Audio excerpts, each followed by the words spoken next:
inde ekera abantu ntonya bora ngani sama skani ya manene. Your Excellency. Party.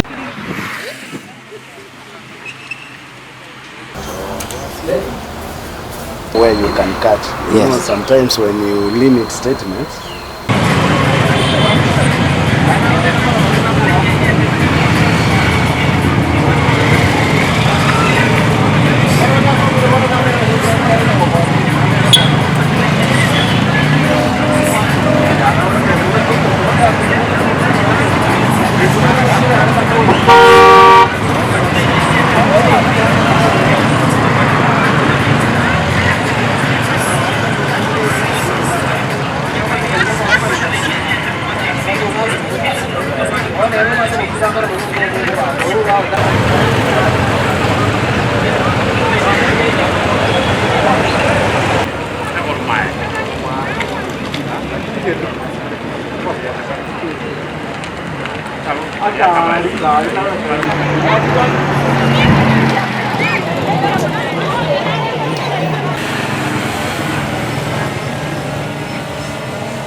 our biggest letdown, okay? Our biggest letdown today on what we are seeing is that people as leaders, we don't have leaders who are serious or who know. I don't know if it's not they are not serious or they don't know their mandate, because the legislative arm of government has actually become this, you know, the spanner boys and spanner girls of the executive, okay?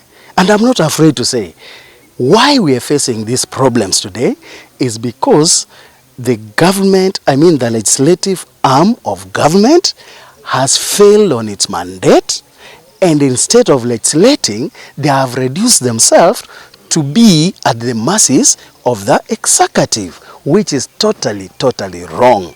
I'm calling upon the legislators to look at their mandate, to know that they are there. Wananchi have not elected them to go beg the president, okay? Wananchi have elected them to enact laws which can protect the citizenry, okay? But what you are seeing, they're becoming cheerleaders of the executive. We don't have, actually, our legislature, I think, should just be totally ashamed of themselves.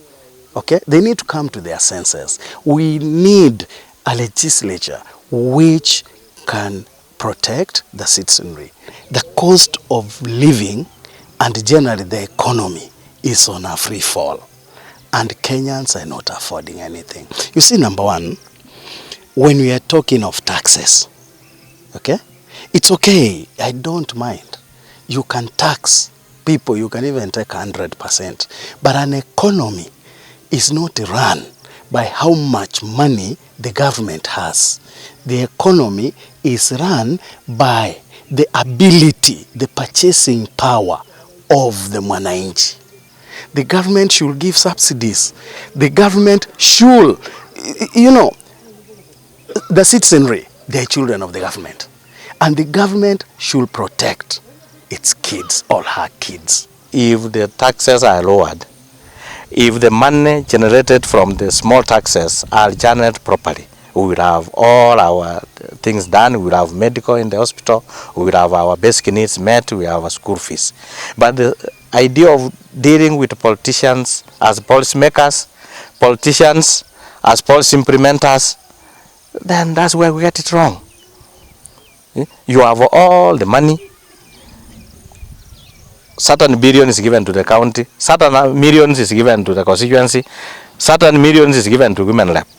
The small, if you reduce the tax percentage, the tax brackets, you can still have money to run the economy, to run the government.